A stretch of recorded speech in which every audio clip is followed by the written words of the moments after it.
নবী করিম সাল্লাল্লাহু আলাইহি সাল্লামের প্রতি দুরূদ প্রেরণ করা।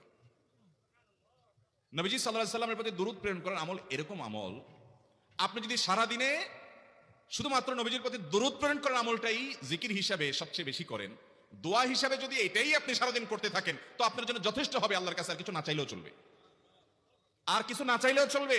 দুরূদ মানে হলো নবীজির জন্য দোয়া করা। ভাই, আল্লাহ তার হাবিবকে রহম করবেন, আপনার আমার দোয়ার দিকে আল্লাহর তাকানোর কোনো ঠেকা আছে? নবীজি কি আমাদের দোয়ার কোনো মুখাপেক্ষী? কিন্তু আমরা তার জন্য দোয়া করলে ওই চান্সে আল্লাহ তাআলা আমাদের প্রতি অনুগ্রহ করবেন। একবার না, আপনি নবীজির প্রতি একবার রহমতের দোয়া করবেন, একবার দুরূদ পাঠ করবেন।